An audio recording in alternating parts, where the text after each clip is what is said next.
કોણ છો ભાઈ તમે? ભાઈ તમે કોણ છે? હું તો માણસ છું ભાઈ. હર હર મહાદેવ. મહાદેવ. આમ જો આપણો કલેજ મળી ગયો આમ જો. ભાઈ લીફ દેતો કે મિત્રો આ જગ્યાનો એવો ઇતિહાસ છે કે જે બદ્રીનાથ છે ને એ બદ્રીનાથ મહાદેવ રહેતા હતા અને માતા પાર્વતીમાં રહેતા હતા. પછી વિષ્ણુ ભગવાન આવ્યા હતા. વિષ્ણુદેવે કીધું કે અહીં મારે તપસ્યા કરવી છે, તો મહાદેવ અને માતા પાર્વતીએ આ જગ્યા જે બદ્રીનાથથી તે સ્થાન છોડી કેદારનાથ પ્રસ્થાન થઈ ગયા હતા.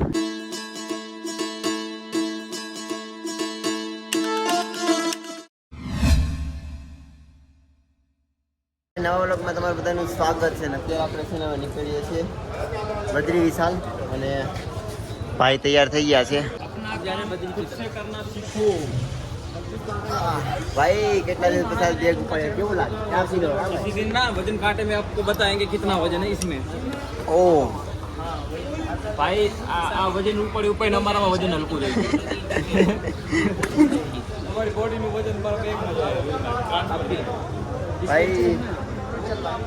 कितना दिन पता देखो ना वजन लागो ना तो બહુ હોય એમ કે છે ને 3-4 દિવસ જ્ઞાન કેવું છે ને બેગ લઈ જ્યાં મન કે ના ઉલજો તો કામ જ્યાં મન કરે ને ખાઈ લે.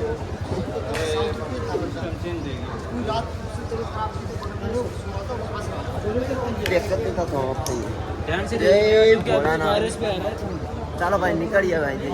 હવે ધીમે ધીમે ભાઈ છે ને ચાલીએ અને રોડ ઉપર પહોંચીએ કે ભાઈ છે ને આજ કેટલા દિવસ પછી બેગ ઉપર થોડુંક વજન લાગે છે. શ્વાસ ફૂલસાડી કેમ કે ચડીએ છે ને એટલે ને આવો ચડાવ છે જો ભાઈ ઉપર ચડવાનું છે. હજી શ્વાસ ફૂલવા મીણો છે ને ભાઈ 4 દિવસ છે ને નેટવર્કમાં નહોતા, અત્યારે નેટવર્કમાં આવ્યા છે. તો 4 દિવસથી કાંઈ વિડીયો કાંઈ અપલોડ નથી કર્યું કેમ કે ઉત્તરાખંડમાં છે નેટવર્કનો બહુ જ પ્રોબ્લેમ છે. બાકી થોડોક પોળો ખાય અને સામે જે ગેટ દેખાય ને તમને અહીંયા ત્યાં છે હાઈવે રસ્તો. તો હાઈવે રસ્તે છે ને ભાઈ થોડોક પોળો ખાય ને પહોંચીએ. જીનુભાઈ તો ભાઈ ત્યાં પોળો ખાવા બેઠી ગયા છે. 100 મીટર ચડ્યા ને ભાઈ પરસેવો થઈ ગયા. હવે અહીંથી છે ને લિફ્ટ માંગવાની છે તો છે ને ભાઈ ટ્રાય કરીએ અને લિફ્ટ માંગીએ. ખબર નહીં 3 કિલોમીટર ચાલી ગયો ભાઈ, કોઈ લિફ્ટ જ નહીં આપતું. સુમસામ રસ્તો પેલો છે, ગાડીઓ જ ઓછી આવે છે. ખબર નહીં ક્યારે લિફ્ટ મળે. આજે તરીકો છે ને યાર ખતમ નીકળ્યો છે. લિફ્ટ તો નહીં મળતી પણ આપણે છે આપણા ગુજરાતનો એક ભાઈ છે ને આપણો ફ્રેન્ડ મળી ગયો છે જે બહાર જ્યોતિર્લિંગ કરે છે.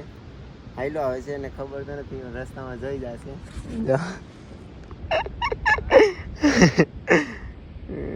આવા દો બાજુમાં આવવા દો. અને કોણ છો ભાઈ તમે? ભાઈ તમે કોણ છે? હું તો માણસ છું ભાઈ. હર હર મહાદેવ. મહાદેવ. આમ જો આપણો કલેજ મળી ગયો આમ જો. બાકી બીજું બોલ. તું તો રોકાવાનું પણ ત્યાં હું રોકાવાનો હતો પણ મારે કાલે પાણાગામ થઈ ગયું. કારનો લિફ્ટ જ નહીં મળતી. નથી મળતી. સોમનાથ ભાઈ સાથે થોડી વાર વાત કરીએ. તો ફાઇનલી દોસ્તો ક્યારના બેઠા હતા. હવે આપણા રાજભાઈ જાય છે કેદારનાથ અને હું જાઉં છું બદ્રીનાથ. તો રાજભાઈ જલ્દી કેદારનાથની યાત્રા પૂરી કરો અને શુભકામના. તમે જલ્દી ઘરે પહોંચો યાત્રા પૂરી કરી.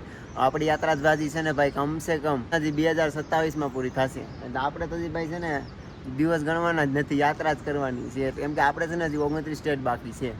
કેમ રાજભાઈ?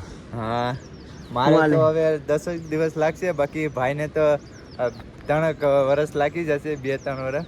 બાકી ભાઈને ફૂલ સપોર્ટ કરજો. બાકી તો હર હર મહાદેવ. અને હા ભાઈને છે ને સબસ્ક્રાઇબ કરજો, આઈડી મેન્શન કરું છું. બાકી હાલો રાજભાઈ, જય માતાજી. જય માતાજી. માંગવાની કોશિશ કરું. ભેંસ કી ટાંગ કોઈ નીપ નહીં દેતા.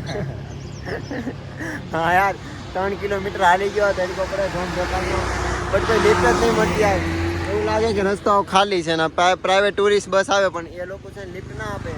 હવે છે ને લિફ્ટ માંગવી જોશે કેમ કે દિનેશભાઈ ને રામભાઈ છે ને બંને ભાઈઓ છે ને બદ્રીનાથ પહોંચી જશે ને હું એકલો પાછળ રહી ગયો છું.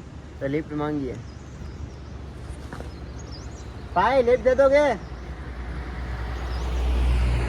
भाई लिफ्ट दे दोगे? भाई लिफ्ट दे दोगे? फाइनली दोस्तों अपने को बद्रीनाथ की लिफ्ट मिल चुकी है और ये भैया ने अपने को लिफ्ट दी. भैया आपका नाम क्या है? मेरा नाम रविंदर है और मैं आप नहीं जितने भी कई लोग मुझे ऐसे मिलते हैं, मैं बहुत लोगों के ऐसे हेल्प करते आ रहा हूँ. अच्छा कई सारे अच्छा.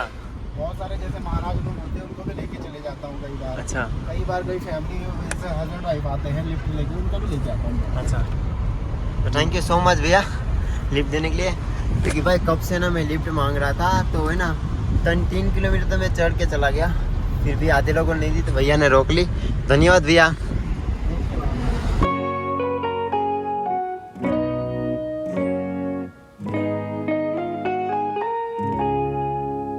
ફાઇનલી દોસ્તો પહોંચી જશું બદ્રીનાથ, અને આ જગ્યા છે બસ સ્ટોપ. હવે આપણા ફ્રેન્ડ લોકોને આપણે જઈને ફોન કરીએ, લાઈવ લોકેશન મોકલું છે, તો લાઈવ લોકેશન ઉપર પહેલા છે આપણા ભાઈ લોકો છે તેની પાસે પહોંચીએ. બહા દુખવા મળ્યા આજ તો. ફાઇનલી દોસ્તો હું છે ને ભાઈ બદ્રીનાથ તો પહોંચી ગયા છે, ને રસ્તામાં સ્ટેશનથી ઉતરો ને તો આપણા ગુજરાતનું સ્વામિનારાયણ મંદિર અમદાવાદનું જોવા મળી ગયું. તો ઓફિસે વાત કરી હતી, આપણા સ્વામિનારાયણના જે લોકો છે અહીંના, તે લોકો અમને રૂમ આપી દીધી છે ફ્રીમાં, અને ત્રણેય ભાઈનું રોકાવાની સુવિધા કરી દીધી છે. ને આવું આ બેડ છે કંઈક, ને આ છે મારો બેગ, ને રૂમ નંબર આપ્યા છે 313. બાકી હું થોડીક વાર આરામ કરું, અને રામભાઈ અને દિનેશભાઈ માર્કેટમાં ગયા છે તેને વેટ કરું, કેમ કે એમના આઈડી પ્રૂફ લઈને એની એન્ટ્રી કરવાની બાકી છે. બાકી રેસ્ટ કરીએ અને કાલે જશું દર્શન કરવા. દોસ્ત આ તો ભાઈ ખુશી રમાતી નથી કે ભાઈ કેટલા દિવસ પછી ને આપણે ભાઈ ગુજરાતી ખાવાનું મળ્યું છે. જો ભાઈ રામભાઈ કેવું લાગે છે તમને ખાવાનું ગુજરાતી? ગુજરાતી ખાने में मजा नहीं लगा। नहीं भाई अभी तो इतना खुश हो रहा था ना देखो अभी भी इसके मुंह पे खुशी है घर जैसा खाना मिल रहा है भाई। और हमें दीनू भाई तो देखो, दीनू भाई कुछ बोलोगे? खाने के लिए मेरे को पास सही बोला भाई કેટલા દિવસ પછી ગુજરાતી ખાવાનું મળ્યું છે, વાતે નથી કરતા, એમ કહે છે પેલા ખાઈ લઈએ પછી છે ને ભાઈ બદ્રીનાથના દર્શન કરવા જવાનું છે. હર હર Mahadev, welcome back to my new vlog. તો ભાઈ છે ને અત્યારમાં સ્વામિનારાયણ મંદિર અહીં રોકાણા છે આપણે. અત્યારે છે ને ભાઈ મસ્ત મજાના નાહી ધોઈ અને મસ્ત મજાનો તડકો છે ભાઈ. અત્યારે આવી સમય વિષ્ણુ ચરણ પાદુકાના દર્શન કરવા. દોસ્તો જમવા આવી ગયા છે, ખાવાનું જો ભાઈ કાંઈ ઘટે નહીં હો ભાઈ. વિશાલ ભંડારો છે, અને એ પણ રિલાયન્સ કંપની તરફથી હો. તો અમને રિલાયન્સ કંપની નથી ખબર, આ ભાઈ છે એણે અમને કીધું કે રિલાયન્સ કંપની તરફથી ભંડારો ચાલુ છે. તો મસ્ત મજાનું જમી લઈએ. રસ્તામાં થોડા ખાઈલા ને તો આપણે છે ને જો મસ્ત મજાની છે ને આદિગુરુ શંકરાચાર્યની છે ને ભાઈ મૂર્તિ જોવા મળી ગઈ છે, પ્રતિમા. તો તમે પણ દર્શન કરી લ્યો. હવે છે ને અમે નીકળીએ અહીંથી. આ બ્રિજ પાર કરવાનું છે. એક તો પુલ મસ્ત બ્યુટીફુલ લાગે છે, અને અલકનંદાનો નજારો પણ મસ્ત લાગે છે. અને મિત્રો ધીમે ધીમે ચાલીએ, 11 પણ વાગી ગયા છે.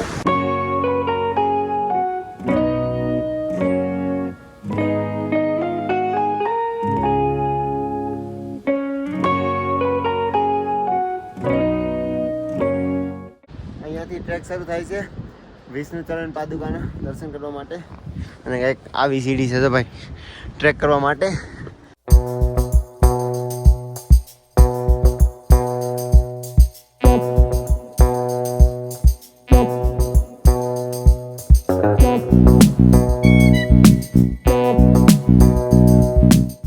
भाई उसको क्या हो गया देख, चिल्ला चिल्ला करा देख, दिमाग सटिया जाता है, सटिया तो है भाई। पागल हो गया भाई नजारा देख के. कब से चिल्ला रहा भाई, कब से. अभी भी देखो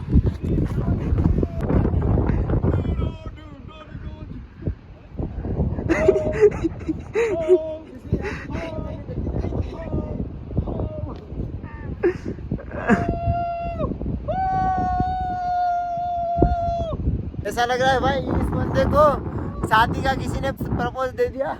फाइनली दोस्तों पहुंच ગયા છે વિષ્ણુદેવની ચરણ પાદુકાના દર્શન કરવા. સામે ધજા દેખાય ત્યાં જ છે. બાકી ચાલો હું પણ દર્શન કરું અને તમને પણ દર્શન કરાવું.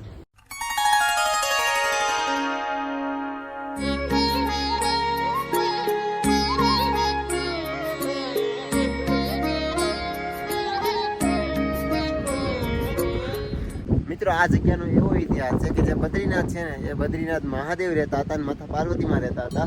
પછી વિષ્ણુ ભગવાન આવ્યા હતા, તો વિષ્ણુ ભગવાને કીધું કે મારે આ જગ્યાએ તપસ્યા કરવી છે મહાદેવને. તો મહાદેવ અને માતા પાર્વતીએ આ જગ્યા જે બદ્રીનાથથી તે સ્થાન છોડી કેદારનાથ પ્રસ્થાન થઈ ગયા હતા. અને અહીંનો કાંઈક એવો ઇતિહાસ છે, સાક્ષાત કહેવાય છે કે વિષ્ણુદેવ માતા પાર્વતીને મહાદેવને અહીંયા સુધી મૂકવા આવ્યા હતા. એટલા માટે વિષ્ણુદેવને અહીંયા ચરણ પાદુકા જે છુપાઈ ગયા છે, તો આ જગ્યાએ બધા લોકો શ્રદ્ધાળુ દર્શન કરવા આવે છે. ત્યાં કમસે કમ બદ્રીનાથથી કમસે કમ 3 થી 4 કિલોમીટર હશે. હવે આપણે પાછા રિટર્ન પ્રસ્થાન કરીએ. અને મિત્રો એક છે ને વિદેશ જેવી સિસ્ટમ જોવા મળી. તમને શું ખબર છે? અહીંયા છે ને ભાઈ લખેલું છે જો તુલસીનો કાળા ફ્રી સેવા અને અહીંયા આવી રીતના કપ છે તમારે અને કાળો છે તમારી જાતે તમે લઈ શકો છો. બાકી આજુબાજુમાં કોઈ ન જો ઓછા લોકો છે કે દર્શન કરવા અહીંયા આવે છે. બાકી તમને છે ને સામે બધા છે ને પહાડ દેખાય ને અહીંના લોકોને પૂછ્યું ને મને એમ કીધું કે આ બધા પહાડ છે ને સૂકા પહાડ છે જે બદ્રીનાથ સાઈડ ઘણા લેન્ડસ્લાઇડ થાય છે ને એટલા માટે થાય છે. સૂકા પહાડ હોય ને તો અચાનક છે ને ખબડી જાય છે એટલા માટે.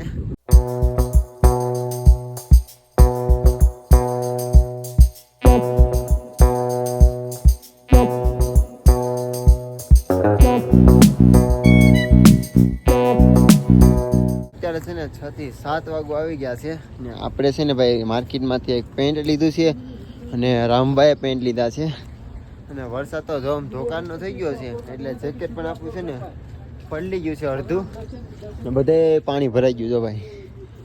તો હવે અમે છે ને ભાઈ જાય છે જ્યાં રોકાણા ત્યાં રૂમે કેમ કે ભાઈ ફરતા થાકી ગયા છે ને રૂમે જઈને થોડીક વાર રેસ્ટ કરીએ પછી જમી અને આ દર્શન કરવા જવાના છે કેમ કે કાલે દર્શન કરવાનું વિચાર્યું હતું એ પણ કેન્સલ થઈ ગયું કેમ કે ઠંડી હતી અને વરસાદ શરૂ થઈ ગયો છે એટલે હવે આજ વરસાદનો શરૂ થાય ને કે આજ અમારે દર્શન કરવા જવાનું છે ને બદ્રીનાથ છે ને ભાઈ 3-4 કલાક તો લાઈન લગાડવી હશે ત્યારે દર્શન કરવાનો વારો આવશે. ફાઇનલી દોસ્તો હવે આપણે છે ને ભાઈ જાય છે બદ્રીનાથના દર્શન કરવા ને અત્યારે વાગી જશે 10:30. સ્વામિનારાયણ છે ને ભાઈ જમીન હવે જાય છે બદ્રીનાથના દર્શન કરવા. તો ચાલો હું દર્શન કરું અને તમને પણ દર્શન કરાવું. રાતે અમે એટલે જાય છે કેમ કે રાત્રે ભીડ ઓછી હોય એટલે અમારે 5-6 કલાક લાઈનમાં ઊભું પડે એટલા માટે એટલે અમે રાતે 10:30 વાગે બદ્રીનાથના દર્શન કરવા જઈએ છીએ. બદ્રીનાથના બહારથી દર્શન કરી લ્યો મસ્ત મજાના. બાકી આ મિત્રો મળીએ આપણે પાછા નવા વ્લોગમાં અને હા વિડીયો સારો લાગે લાઈક કોમેન્ટ ને સબસ્ક્રાઈબ કરજો. જય હિન્દ, જય ગરુ ગુજરાત, હર હર મહાદેવ.